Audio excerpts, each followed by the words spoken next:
Welcome back to the Scanning Penguin Network, everyone. It is Robbie here again. We have a doubleheader from Saturday and this evening, which is Monday, November 3rd, to talk about two Penguins games, both against Canadian hockey teams. But before we dive into that, as always, on the other end of the mic is Snail out in Seattle. And Snail, how are things going on this first Monday of November?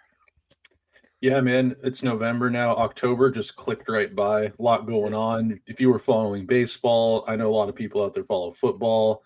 Hockey started, so there was just always seemingly always something to watch on TV, and those Oh yeah. weekends just ticked on by, as I said. But things are good out here, man. You can really feel the weather changing. It's starting to not really be fall anymore. I can feel old man winter is slowly encroaching upon the Pacific Northwest. But yeah, man, all is good out here. How are things out there, out east, in out Pittsburgh way? Oh, really hard to complain. To be honest, it's been it was a pretty nice weekend. A little chilly, like you said. Winter is definitely um, kind of creeping a little bit closer. We did flip the clocks back on Sunday night or Sunday, I guess Saturday night, Sunday morning.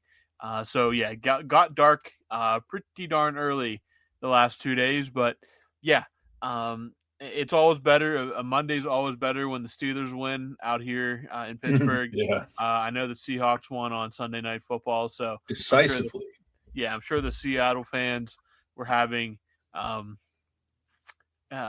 having a nice Monday as well. But Saturday, we'll start there in Winnipeg.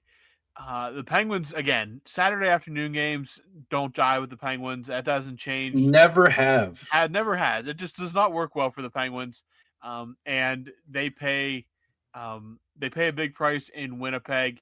They They basically get just handed them a win. It was Yeah, pretty. this It was was a pretty bad game. You think yeah. it's because Sid and the boys know that they're not primetime TV? I don't know. I don't know. Maybe it is. But this was just not a good hockey game. The Jets take this one 5-2. It wasn't even really that close.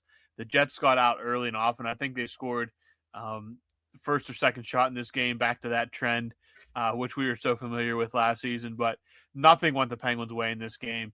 They do get 2 goals in the third period, but other than that, the Penguins really couldn't get anything going against the Jets here. It was just, not a good start. And again, it's the after Saturday afternoon games never work well for the Penguins, and this was kind of just another one to chalk up in the loss column here. But yeah, just not a good hockey game. No, and we're getting used to the Penguins playing just super hot out the gate right now. So when you see them throw away a game like that, it's a little bit tougher to swallow. The Jets are a good team, man. Like they're one of those regular season juggernauts. Like they'll have you believing by January that they're a Stanley Cup contender. But like a lot of teams, not just Canadian teams, but a lot of teams, the Mm-hmm. regular season's fine and well, and it's a lot. It really helps you have that amnesia once playoff comes, how hard it is to win. But the Jets are a good team, man. When you've got Connor Hellebuck, who actually didn't play, but when you've got Connor Hellebuck, when you've got Shifley, that Velarde, I've said for years, but even when he was on the Kings, I thought he was such a sneaky good player. They've got him. Lowry. They've just got a really good, well-rounded team, and they're a close-knit group. You can tell. So they really had no issue handling the Penguins. No. Like you kind of said, dude, it's like one of those weird things where when I see the games on at noon my time, I already know that this is probably going to be kind of a snooze fest. As a fan, it's just historically, it's not even right now. I mean, you can go back 10 years when those early games would happen, and the Penguins just never really bode well in them. I don't know why it is, but there's something about those games that it's a coin flip whether they're a good or a bad team when they happen. Yeah, they are. It's just a Saturday. I don't know what it is. If the schedule says any earlier than like 2 o'clock Pacific time, it's probably not going to be a good showing. I'll give 5 o'clock is like traditional dinner time, I guess. We'll call that the evening. If it starts from 5 Eastern to later, I feel a little bit better about it. But Sure. the Saturday afternoon, man, they just can't. Just um, a weird hex that they can't seem to get over. Unfortunately, they have a 12:30 Eastern time game on Saturday, and to make matters worse, that is in New Jersey. So we're Oh kind of boy. um, dogpiling a bunch of different um, unlucky, uh, I guess, instances for the Penguins on that one on Saturday. But we'll worry about that when it comes down the road. And no, the Penguins, they don't win this game. I don't really want to focus too much on this one because I didn't have high expectations going into it. I do want to switch over to Monday night, this evening, which just completed. I'm going to call this the first bad loss of the season. That's The interesting. I first think we actually have two different outlooks on this game. that or the first inexcusable loss of the season. At least inexcusable Ah, not to get a point. okay. I'm curious to hear this. You're up 3-0. Yep. Carlson scores his first of the season, and then Benny Kindle gets 2. He's first multi-goal game. He's up to 5. One's on the power play. You're cruising along. You are flat out dominating this hockey game through 40 minutes. Yep. Man, you fell asleep on the one line that can score for the Maple Leafs. In the blink of an eye, in just over 3 minutes, Matthews, Nylander twice, and it's 3-3. And then Bobby McMahon, of all people, gets the game winner 4-3. You give up 4 goals in about 10 minutes of game time, and you end up walking out of Toronto with absolutely nothing. Again, I know that this is a team that the expectations are obviously what they are, but the way I felt coming out of October, the Winnipeg game is whatever. You're going to lose games like that. Mm-hmm. This just reminded me way too much of last season and the season before that. I can't pin it all on Jari. I wouldn't hate it if he made a save to bail them out one time or another. But you only give up 20 shots in this game, and 4 of them are in the net. Man, that can't happen. You just flat out dominate this game for 2/3 of it. You post almost 40 shots. Your 18-year-old future superstar scores twice. Everything's clicking. You're on the road in a place against a team that's giving you trouble. It's just, to me, it's just a bad loss not to at least get a point out of this game. You're up 3-0. You got to find a way to close that out. Mm-hmm. Yeah, there's a couple of things I definitely agree with you there, Robbie. And yeah, it's disappointing to come out of that game because they woke up the Maple Leafs. I mean, they're at home. The Maple Leafs, what do they call that arena now? Is it not Maple Leafs Garden? What's it called? It's Scotiabank Arena. Okay, so Scotiabank Arena has a reputation of being awfully quiet for this, center of the hockey universe team, city. I mean, and the Maple Leafs, they are what they are historically. But I mean, when they're asleep like that for 2 periods, you've got the building asleep. Matthews looks so, for Brian Hayes for years has said, get Sidney Crosby out. Austin Matthews does not look this year very invigorated to play in Toronto. How about we start get Austin Matthews out of Toronto rumor, just to, not that, we're not TSN, we're our own little thing, but that guy has been sleepy all year, and he did not have a good season by his standards last year. Like Willie Nylander, he's a very skilled player. He's very soft. He can be difficult to play against, but it's not hard to kind of put the pressure to him, because remember, they don't have Marner right now. If they have one line that can score, like you said, Robbie, they got one line that can score. So it's disappointing that they let them back into the building. They woke up the building, and yeah, there were some eerie similarities to a lot of the majority of the games last year. The one thing though that I will say is when I looked at this roster tonight, and I'm curious what you think of it. When I saw that bottom pairing of Brunicky and Owen Pickering, this is a development game. This is one of those games where it's like, hey, no, whether we win or lose this game, this is a chance for Owen Pickering to get some NHL action and see how he acclimates. Same Fair. goes for Brunicky.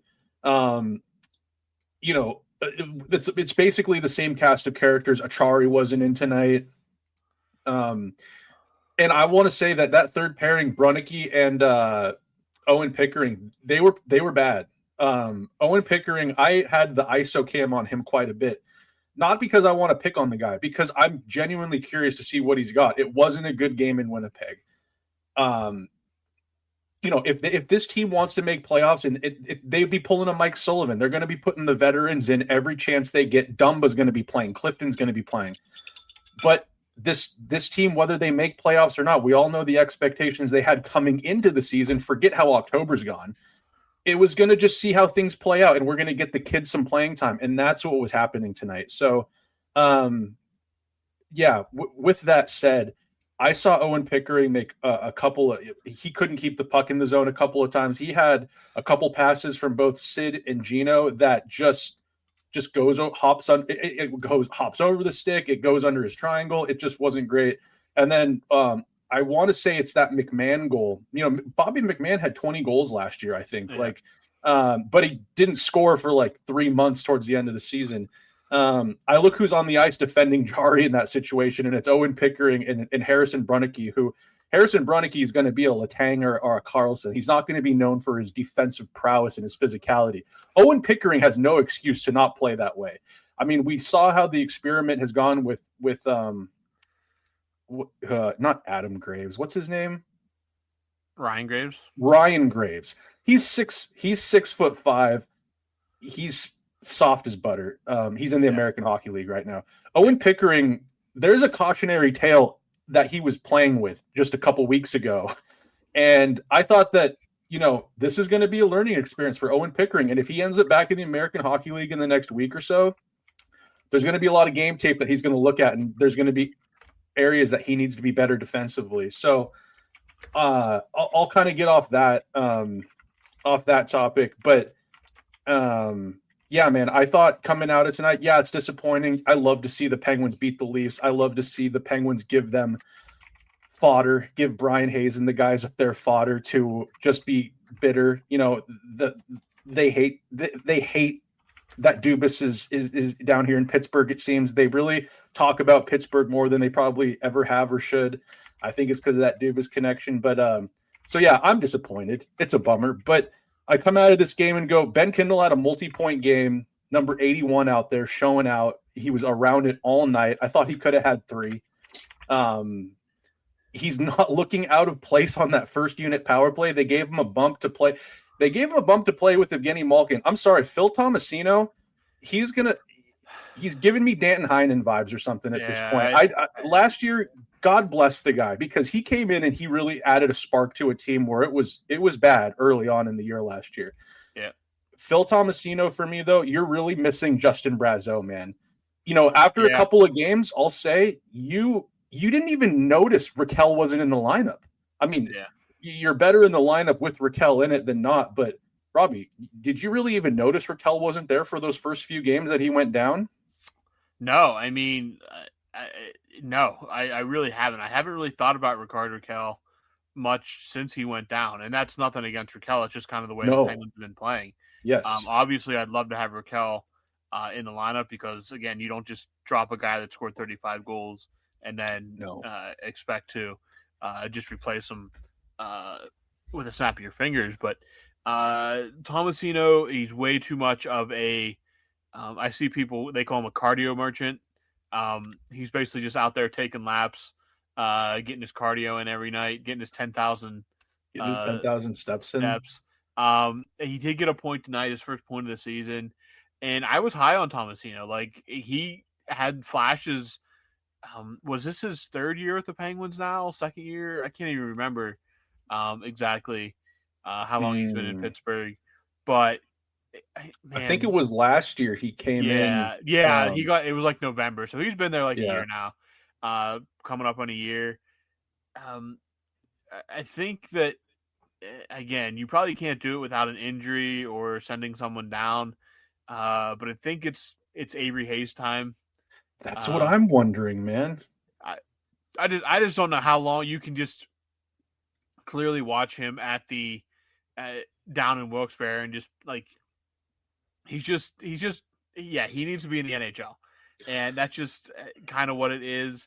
The defense is fine, but they got to find something with a third pairing. Pickering and Brunnicke were fine through 40 minutes, and then just too many, just like a circus out there too many times there on the ice, especially against that top line.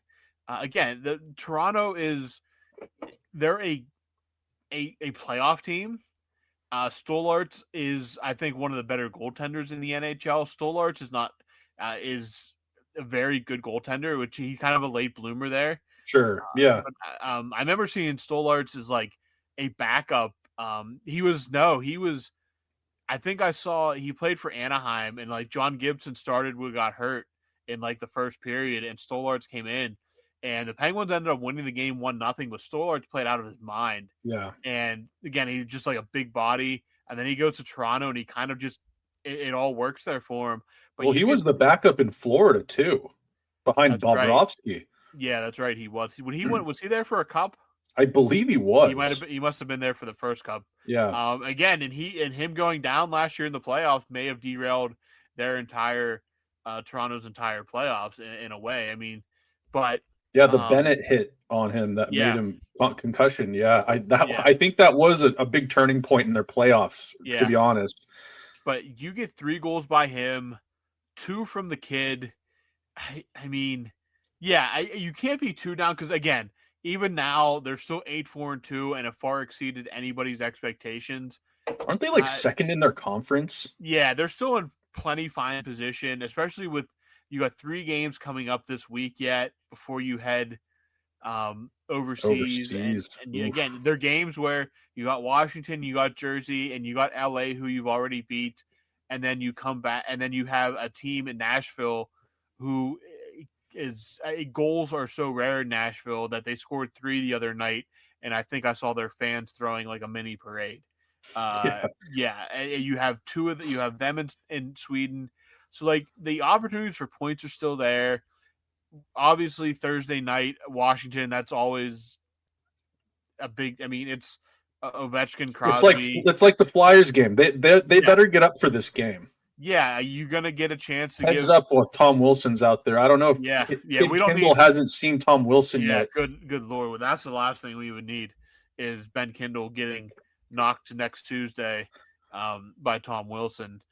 But no, you have some opportunities coming up, and I don't know. Again, maybe like you said, it's just man, you had that arena dead silent and on boiling. Like you had that.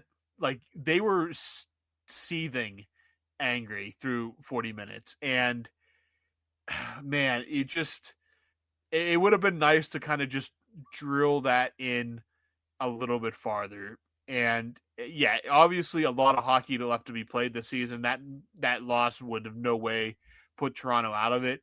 But man, what a statement would have made to go into that barn. That's always like a sellout there. They're always selling out. Sure. You're always under the microscope when you play in Toronto, no matter how good the Maple Leafs are.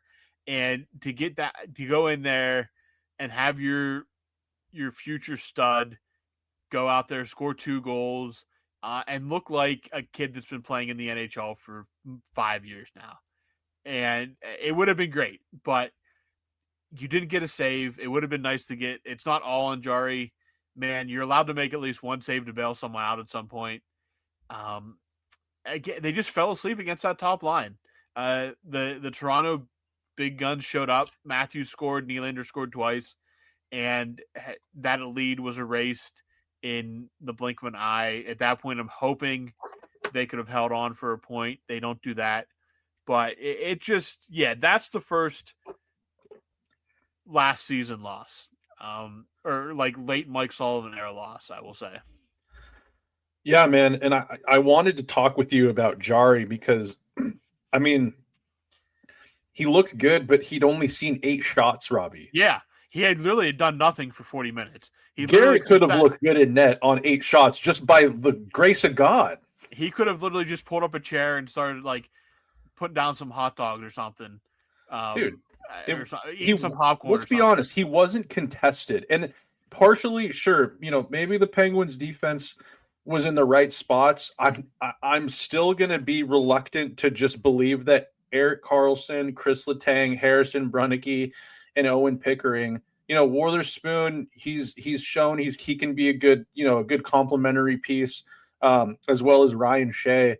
But let's just be honest; those guys aren't known for their defensive game. So it's partially on Toronto. They haven't had a good season to start the year, and you're going into the third period with 8 shots on net, I think, or something like that, and then Jari gets lit up for 4 goals the third period. This is that shit that I'm talking about with Jari, where he's going to have you thinking, well, like the Matthews one was a defensive breakdown, but it went 5-hole. Last time I checked, goalies can still stop a 5-hole shot.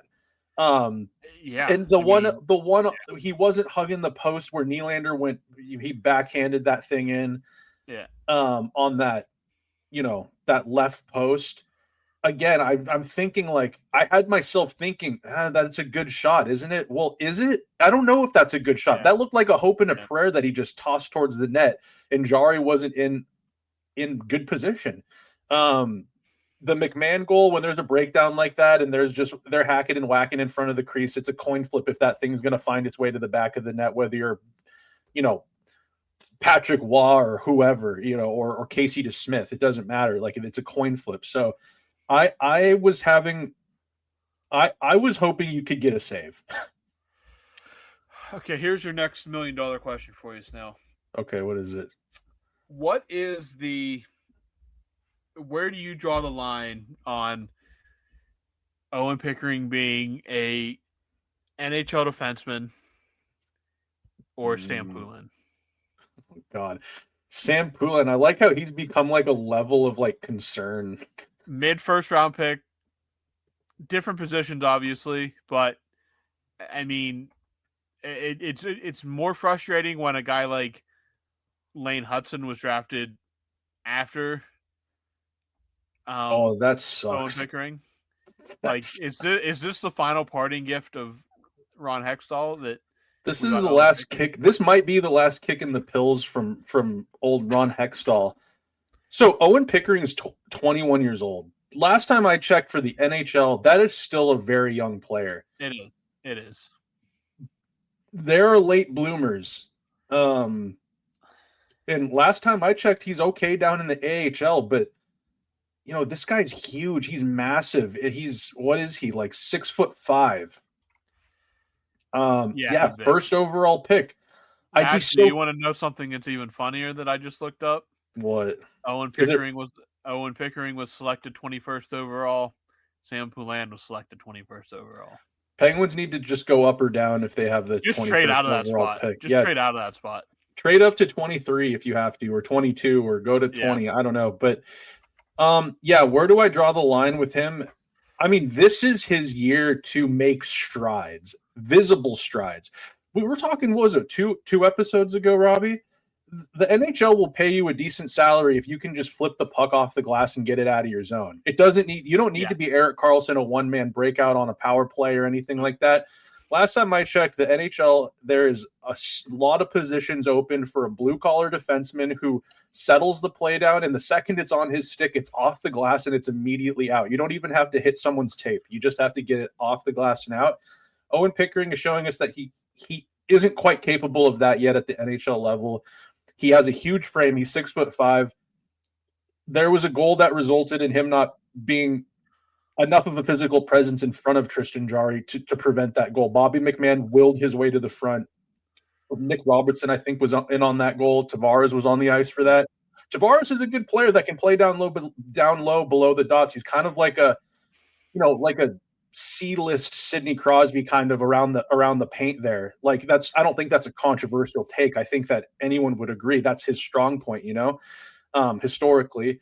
Last time I checked, it wasn't John Tavares that had the puck on his stick that forced it past Jarry. It was Bobby McMahon. So Owen Pickering had an opportunity there to box out.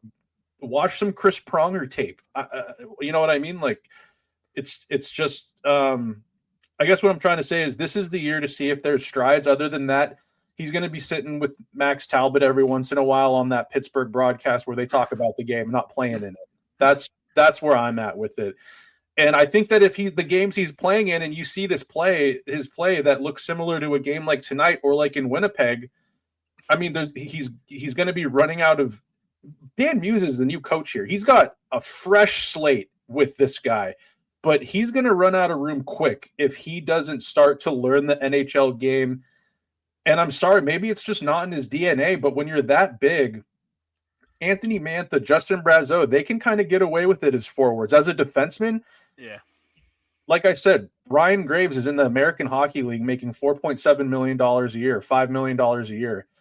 Owen Pickering might not even get a chance to sign that that big contract if he keeps playing like this. So I don't want to hate on the kid. I've heard he's just a tremendous character. Like his character is tremendous. He's awesome. I heard that he's a joy to be around. Yeah. Good old Manitoba kid. Grew up on a farm. Probably just a salt of the earth guy that you'd love to just crush beers with and eat poutine with. But he's only had a couple of games, but this is the year, just like with a lot of these other players that are on this roster, this is going to be a year of growth for the youth that Mike Sullivan was basically either unwilling or unprepared for. And we got the coach that can help develop some of these kids. Some of them are going to take off and some of them are going to sink because they're just not NHL players. The holidays mean more travel, more shopping, more time online, and more personal info in more places that could expose you more to identity theft. But LifeLock monitors millions of data points per second. If your identity is stolen, our US-based restoration specialists will fix it guaranteed or your money back. Don't face drained accounts, fraudulent loans, or financial losses alone. Get more holiday fun and less holiday worry with LifeLock. Save up to 40% your first year. Visit LifeLock.com/podcast. Terms apply. Honestly, if you would have told me on November 3rd that I'd be missing Justin Brazeau, I would have told you it was because they were getting pushed around to the point where they were getting cheap shotted. Crosby was getting cross-checked in the neck or something like that. Not that they missed Justin Brazeau's scoring prowess. One name I do want to mention tonight, Ville Koivunen had an assist on Ben Kindle's first goal, his first point of the season. And Ryan Shea, assist number 6 on the season, and it is only a good year. Yeah, great year. I can't fault him at all. Like, absolutely fantastic year. After the first couple of games where I'm like, oh boy, we might have a big problem here. He's been fantastic.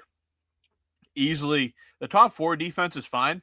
It is that bottom pairing that they got to try to figure out something and quickly. Evgeny Malkin, assist number 16.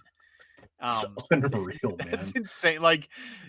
Yeah. Like, I understand, like, everybody said, oh, he started hot last year. Yeah, he did, but I don't think he was even hot, like, this late. Like, I think he cooled off pretty quickly. So he's carrying it a little longer this year. I will say that after this week, they have to go overseas, but they only have, like, 2 games in, like, 12 days. So a good a rest for some of these guys, even with the travel.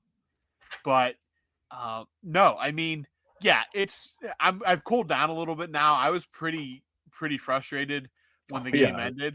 I hear you. Yeah, I mean, I was pretty frustrated. Like, I cooled down a little bit. And again, I'm glad to be frustrated because that means I care. Like last year, I was just like, okay, they did it again. Shocking that they completely botched the third period of that game somehow. Now it's like, man, like they could have really made a semi-decent statement winning that game, but it is what it is. They don't win this game. They are still in good position, 8-4-2 on the season. They just got to kind of, learn from it. That's the biggest takeaway here. You got to learn from this game. Dan Hughes has to learn from this game. This is kind of the first, like I said, if it's the first Penguins bad loss of the season, then it's really Dan Hughes' first bad loss as head coach. And what he takes away from this, and Sullivan in his prime with the Penguins would have this team ready to go for Thursday night. He would push the right buttons, and now we're going to see what Dan Muse is made of. You have a big game. It's the Capitals. We know all about the Penguins and Capitals. Ovechkin versus Crosby, part gajillion. Ovechkin, if he doesn't get it by then, he'll still be sitting on 899. Goals wise, Ovechkin's taking third line shifts with the Capitals right now. Yeah, man. I don't know if he just emptied the tank last season fully. You have to wonder. But I mean, look at him. He's 40 years old, and he's not exactly like. I don't think his off-season routine is necessarily anything with Andy O'Brien. No, he's not Crystal Tang. He's not Crystal Tang in the offseason, that's for sure. Crosby is definitely more physically fit than Ovechkin. Ovechkin might just be like, this is it. I'm done. Do you think it's his last year? I think it depends on what the team does. I mean, he's going to get 900 goals. He's never getting 100 or 1,000. He's 40, man. Unless he wants to try to play as long as Crosby, I don't know what his personal goals are in terms of like points and stuff like that. But like he's already broken Gretzky's record, so that's obviously crossed off. I don't know how much him and Crosby are like tied together in terms of like we have to just go at it literally forever until like we both retire. Maybe he wants to try to outlast Malkin, though he technically already has more seasons than Malkin by I believe one. I don't know. I don't know what his ultimate end goal is. I mean, besides like obviously winning a cup, but like I think last year was their like last major like okay maybe we can pull this off. Yeah, it's not like their team. They had like a LA Kings youth push. Like they just kind of retooled. You know, Dylan Strome was given like a third chance. Pierre-Luc Dubois was given like a third chance. They brought in that new coach. That new coach bump with a veteran team is showing that it might be a real thing. Yeah, so much of what they did last year like has to fall perfectly for them to do that again. And the goaltending was obviously great. All credit to Spencer Carberry, who is by all means looking like an absolutely fantastic coach. Mm-hmm. But yeah, so much had to go right last year for them to get where they were. Like if even 25% doesn't go the same way, like you're still a playoff team, but you're not, especially not like if Jersey stays healthy, you know, Carolina's going to be a force even without Jarvis. Yeah, you just know that and the division's not great, but like there's enough feisty in this division that if you're not head and shoulders above everybody else, you're going to be like in that mix of like mid. Yeah. And again, like the thing about the division is we look at the division and you point out Jersey and Carolina. Clearly, I think on paper, at least, if they stay healthy, they're going to be 1-2. They can battle it out all season. After that, it's just a bunch of mid. And that is the perfect storm for a team like the Penguins to be mid enough or above mid to make noise or make the playoffs. That's really like I'm not sold on the Rangers. The Blue Jackets are going to be annoying. But after that, the Islanders are at least a year or two away. The Flyers, I don't think are really actually that good. The Capitals, I think the Capitals just mid enough. Again, the only thing you'd have to worry about is two better than average teams from the Atlantic stealing the 2 wild card spots. That's really what you have to worry about more than anything.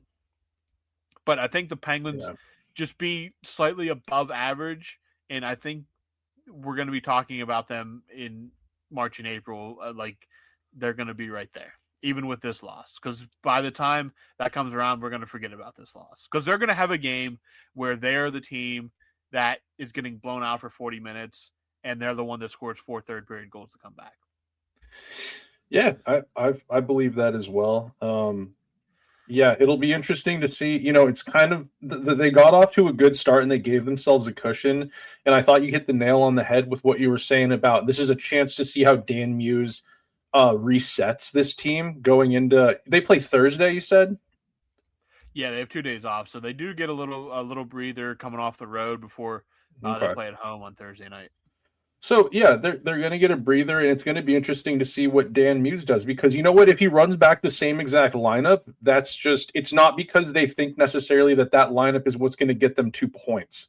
Yeah. It's to give Owen Pickering that other chance. Maybe watch some tape, go on the ice, practice a couple of things. Say, hey, in the NHL, hey, in the AHL, this might fly, but in the NHL, you got burned 6 different times. And Yeah.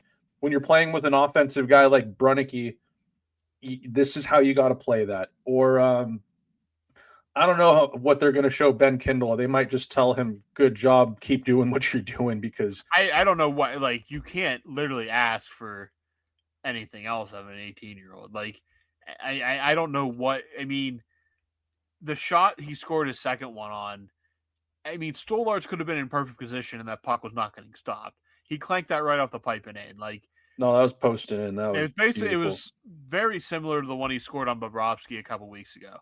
It just, yeah, you can't teach that. That shot is natural. He's born with that.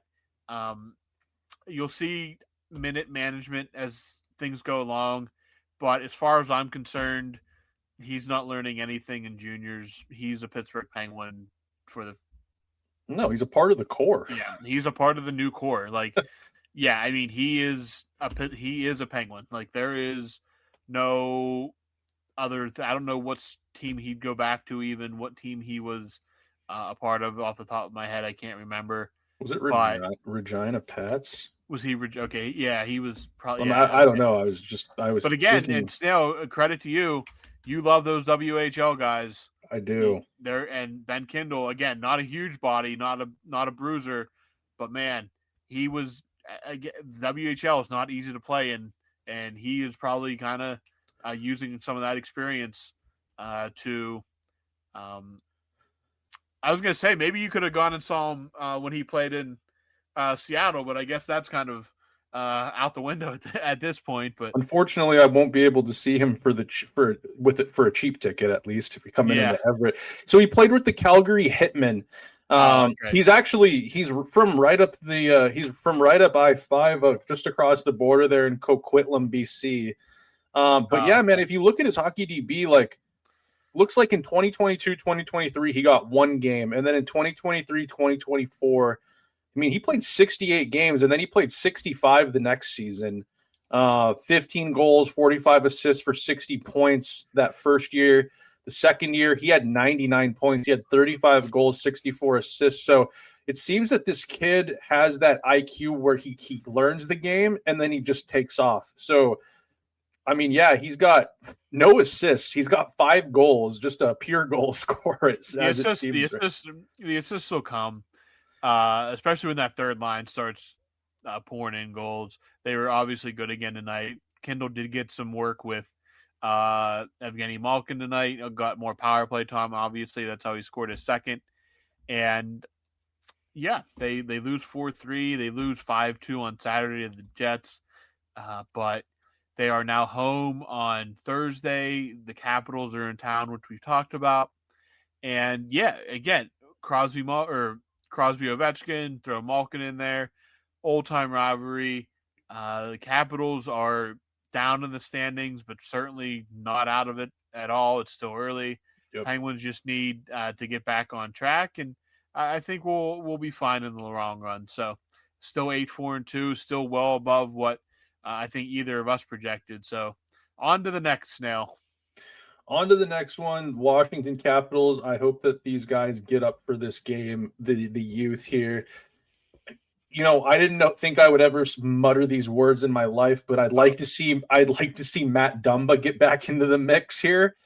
I think he's somebody that helps out Tristan Jarry or whoever it is. It seems that Shelovs is going to be starting. I think that they've literally been going game on, game off. Yeah, it's going to be, and yeah, you have back-to-back this weekend, so you know you're going to get both this weekend. But yeah, all signs would point to Shelovs. And I think, I mean, after, like, again, not all on Jarry tonight, but Shelovs, I think right now, if you're looking at game-by-game comparison, Shelovs, slightly better goaltender. Put him in on against Washington. Get him as many games as you want. But no, I'm fine with that. I'm fine with it for now. You know, I am curious. You know, you asked me where do you draw the line with a guy like Pickering kind of being a Sam Poulin and kind of alluding to like, does he get sent down maybe at a certain point? At what point, we talk about Avery Hayes too. Avery Hayes looks like an electric player. He looks like a guy that is a buzzsaw, as they call him. He scores, he's electric, he's fast, he's intense, he's chippy. I'm just curious, when we're talking about goaltenders here, do you disrupt this tandem to give Murashov a look at some point during the season? During the season? Or are they going to burn a year with Murashov and just say, you just go down there and do your thing? They're going to give him as much run outside of a catastrophic, like an injury situation. I think he made a save on Friday or Saturday night, which was just freaking absurd. Murashov did? Yeah. Where'd you see it? I think it was on either Wilkes-Barre's Twitter page or their Instagram, maybe something like that. Just absolute blind robbery. The guy even came over after because it was a save and stoppage of play, and tapped him on the pads as he was going off the ice. Like, just absolute, flat out robbery. That good where you almost have to just be like, congrats on that one, man. Must be nice. Yeah, flat out robbery. But that's all I got, Snail. I don't know if you have anything else before we wrap this up. That's all I got, man. That was a tough one to watch. Just slip away from him like that. But let's remember, it's a learning it. And you only have so much runway as a team to say that's a learning experience. Oh, yeah. You don't want to be like the Toronto Maple Leafs, who Austin Matthews was in his 7th year, and they said this is a learning experience in the playoffs type of thing. This is a new coach, new year, a lot of young faces, a lot of new faces, couple of young faces. This is learning. This is developing. And I think that there's a coach within Dan Muse that's probably like, hey, if I want to go and try to claw for every point here, he probably has a couple of guys he's going to put out there. That's not what Sullivan was doing. Muse is here to help develop. So let's remember that. It sucks. I more than anybody, I love to see the Penguins beat up on the Toronto Maple Leafs, but it got away from them tonight. But a lot of growth you see tonight with Ben Kindle getting 2. He looks like he's a natural out there, man. That kid's amazing. So that's all my thoughts, Robbie. We can close this one out. All right, so that'll put a bow on this one. The Penguins, they'll be returning home Thursday night, looking for a win to get back in the win column. But we'll be back after that game to talk about it and break it down as always. But until then, for Snail, I'm Robbie. You guys have a good evening.